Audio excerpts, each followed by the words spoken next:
Alright, so welcome back to White House Farm. We've been having the code 12 come up on here, and that could be a couple different things. It could be your igniter and your flame rods, or it could be the actual burner itself with carbon buildup. So the first thing we want to do is go ahead, we're going to turn the power off, we're going to turn the gas off, and if you want, you could even turn the water off. That's not necessary, but those are the steps that I like to do.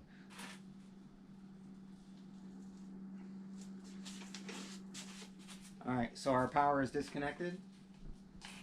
Our gas, we can shut that off. So the gas is off now. And then once again, you could do your water if you want. Shut your water off. Alright, so you got these little flaps here. These open up. And, actually came undone there. But let's go ahead and take our 4 screws out.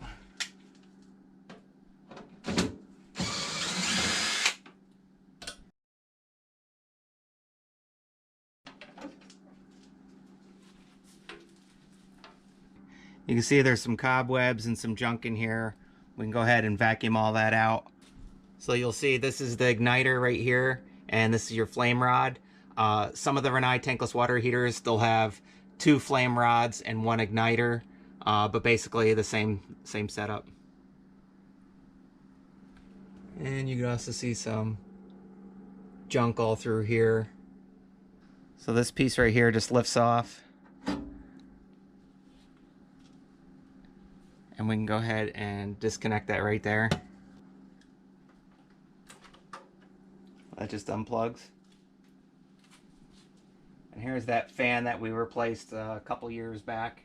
So we can go ahead and disconnect our igniter here.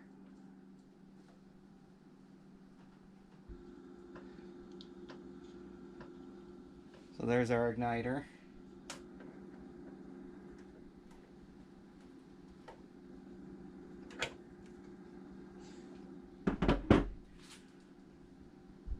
Alright, so our rubber jacket trying to pull this off just crumbled. And you can see this is kind of, even on the igniter, that's kind of all dry, kind of dry rotted. We could always put another insulation sleeve over that and use the heat gun to do that. So now let's take out these 2 screws right here.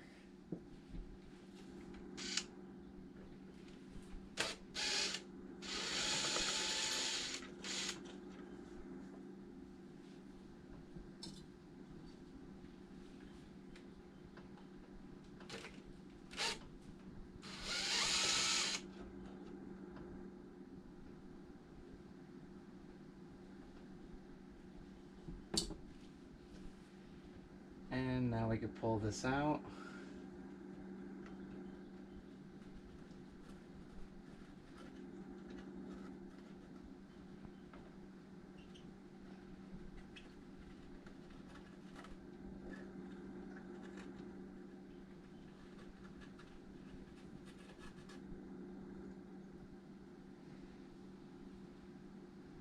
So your igniter on this one is going to face to the right, and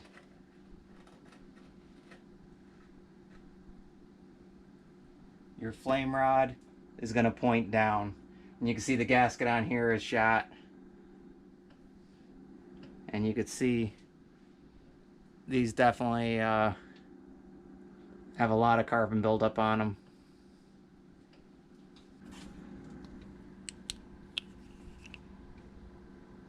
Alright, so next we're going to shine a light in here.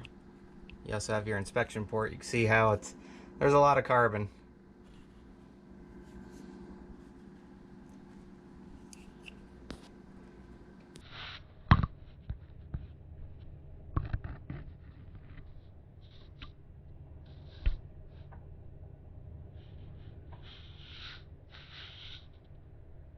Unfortunately, we have a lot of carbon buildup on the heat exchanger there.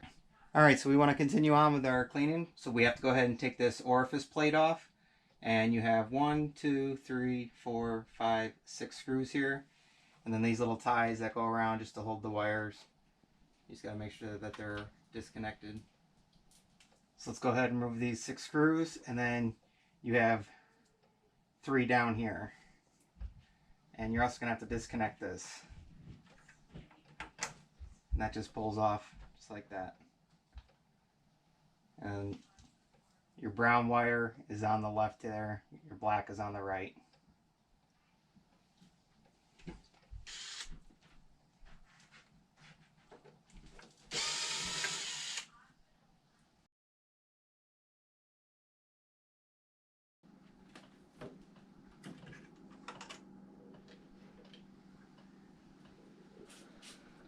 So just check your holes out here, make sure nothing's clogged.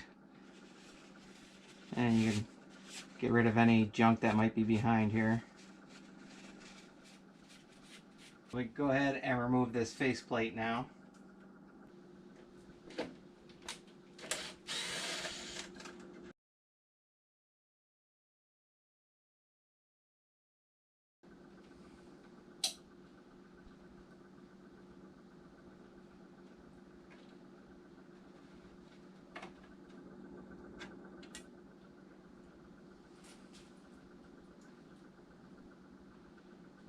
And you can clean that up.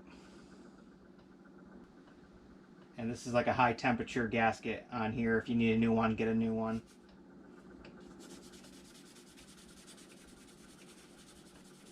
And just by looking, you can see a lot of chunks of carbon and bugs, all types of stuff. And yeah, look at that. Look at all that buildup on the fins. So it definitely needs to be cleaned out. Alright, so after we remove these 2 screws right down here, you should be able to pull this out. Just be careful, everything's sharp on here. There it comes.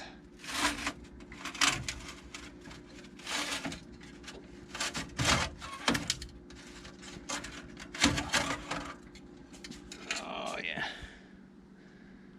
Actually not too bad. It's definitely, you see the black carbon on here, but we got to go blow this thing out. Oh, look at the carbon chunks there. That's really bad. So you can see some of these holes are clogged up, and you could use like an acetylene torch cleaning tip to go ahead and open up those holes, because all those should be open. Don't try and press anything in there and bend this. The holes are set for a certain size, so smaller is better, just to get in there and clean it out. But yeah, we got a couple that are clogged up here, and we'll go ahead and clean them off. So now we got a better view of what we're looking at, and man, those things are bad. Gotta clean all that up. What we're gonna do, since this pipe goes up and outside, we're gonna hook a vacuum. We're gonna hook a shop vac up to it outside to suck the air while we vacuum the inside here. Alright, so you don't want to use anything other than something soft bristled like this. You don't want a hard plastic, because if you bend those fins, it's gonna throw the whole system off. It's not gonna do its proper heat exchange. So you can hear it's sucking out. I got the shop vac pulling out, because all the stuff goes right up to the vent. And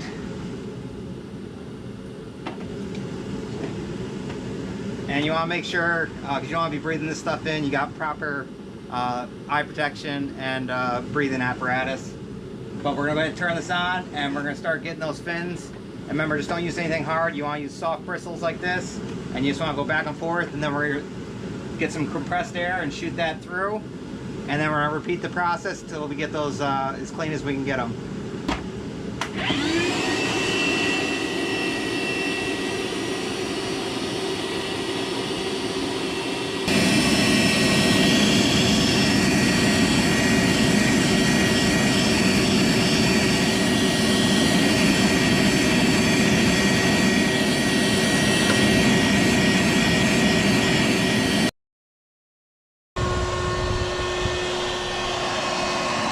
So you can see I got this right down in the pipe, and it's sucking it right out, and that makes a huge difference, especially when you're in there cleaning got all this dust. It's being sucked out, and you're also sucking it in with the shop vac.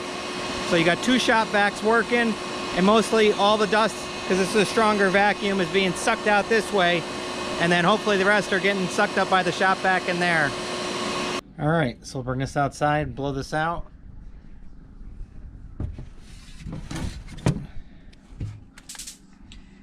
And you can actually see all the fins now. Got that cleaned out really good. It was clogged, there was a lot in there.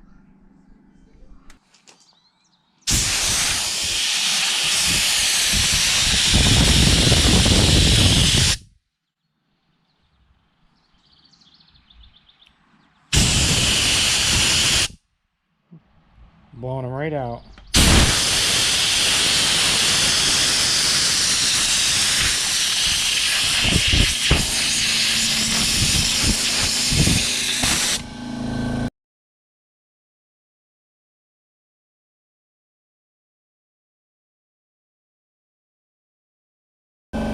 And you can take a brass wire wheel or something, get the rust here.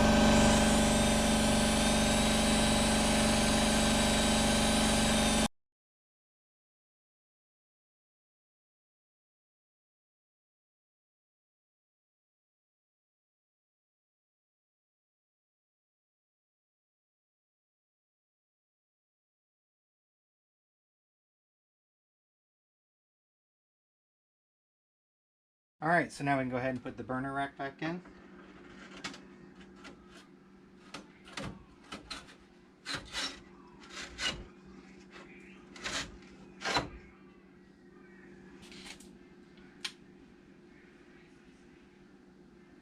And just don't over tighten these. I know what pressure to use with my drill, but you'd probably be better off hand doing it if you're not used to drills.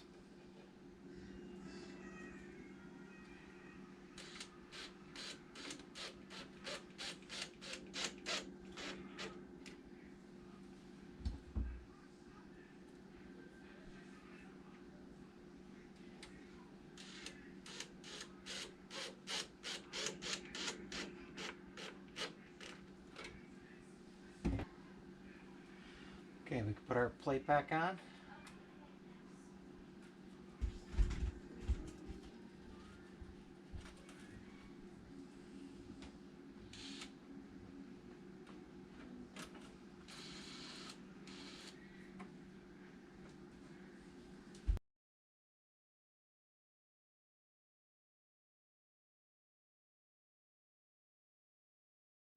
Alright, we can put our orifice plate back on now.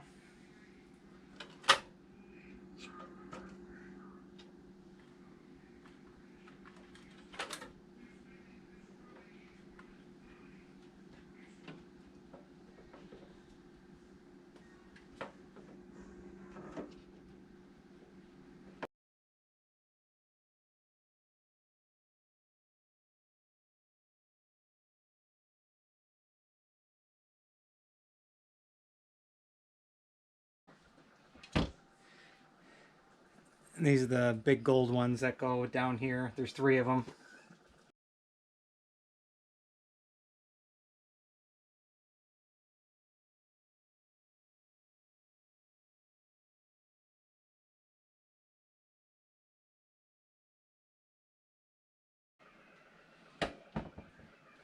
Actually, I gotta take these 2 screws out. I forgot to put these holders right there. Alright, now we can go ahead and plug this back in.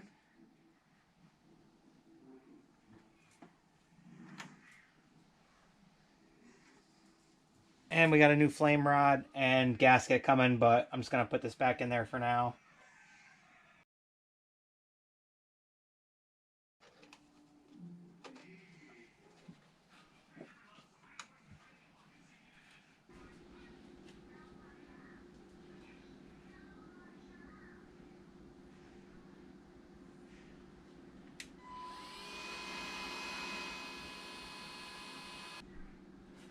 Alright, we gotta hook our igniter back up.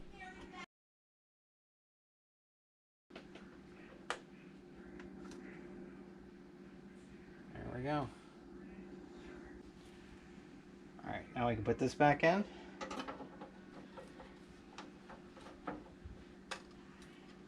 reconnect this.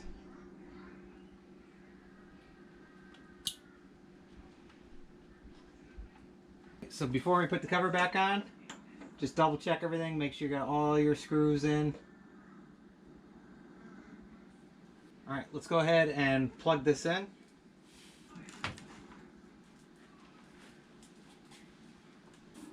Alright, I'm going to turn the gas on. Alright, let's see if it works here. We should hear it start to call for hot water when we turn the sink on here. And hot water.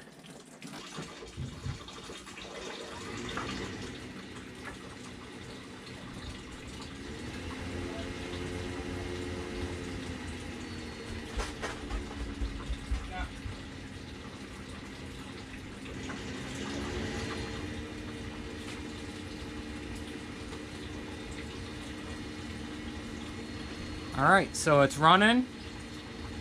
No codes yet. You hear it doing its cycling.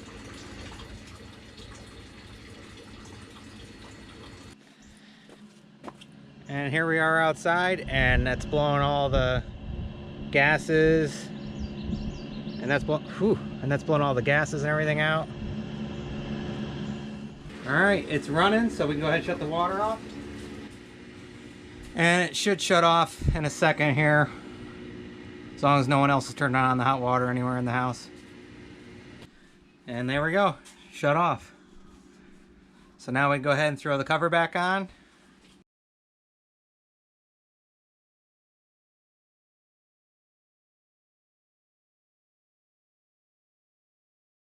Alright, so as you saw, a lot of carbon buildup up in the heat exchanger up top there.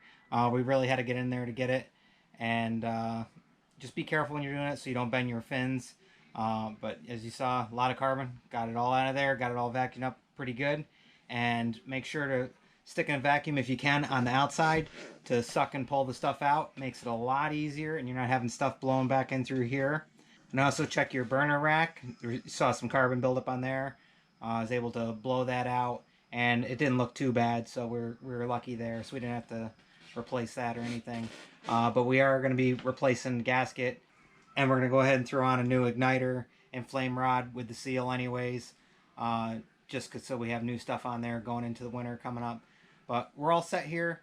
Please go ahead and like and subscribe, leave comments. I'm always interested to know how people do theirs, and maybe some other good tips and tricks that might help me out next time.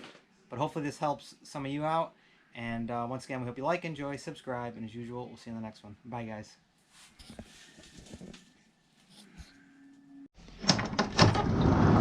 You can't say goodbye without saying goodbye to me. All right, Olaf. We'll see you on the next one. All right. Bye, Obo. Hi, guys.